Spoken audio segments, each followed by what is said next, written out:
Was erzählen die Dinge, mit denen wir uns umgeben, über uns?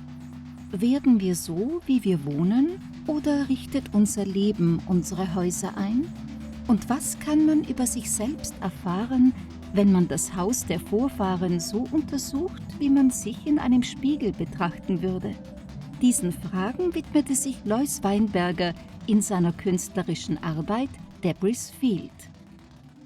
Der Philosoph Martin Heidegger sieht im Wohnen das Wesen des Seins und im Bauen das Abbilden in dessen Prozesshaftigkeit. Das interessiert den Lois Weinberger auch sehr und er spürt dem nach.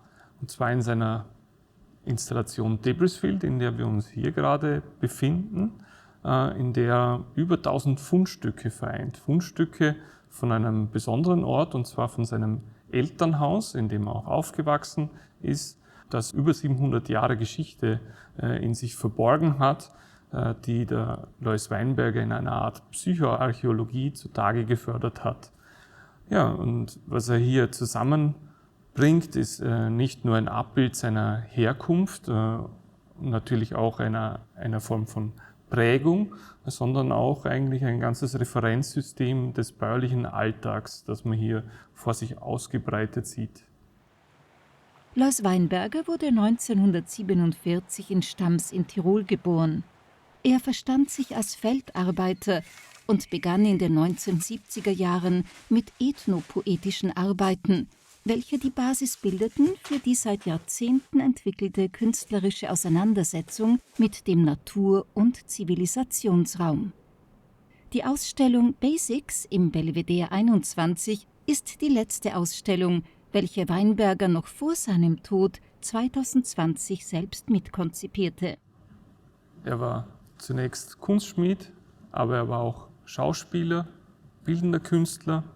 Er ist sozialisiert worden zur Zeit der 68er während kulturellen Umbrüchen und ja, er hat sich seinen eigenen Weg einer Konzeptkunst gebahnt zwischen Minimal Art, Land Art, Surrealismus, der Wiener Gruppe und den jungen Wilden.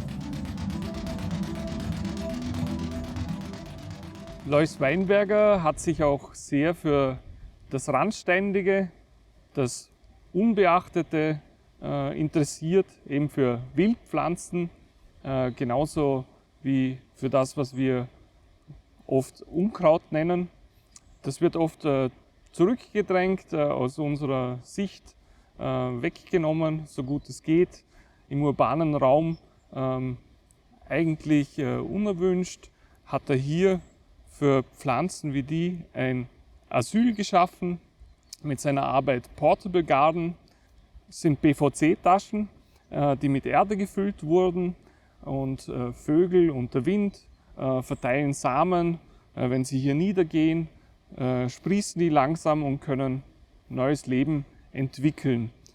Und die PVC-Säcke, in die die Erde gefüllt wurden, sind auch nicht zufällig gewählt. Es sind Taschen, die oft von Migranten und Migrantinnen benutzt wurden und werden, die eben auch für die Migrationsbewegungen stehen, die sowohl von den Pflanzen eben über unsere Grenzen hinweg passieren, aber eben auch von Menschen. Für seine Überlegungen fand Weinberger Inspiration in Literatur, Philosophie, Ethnologie, Soziologie und Biologie.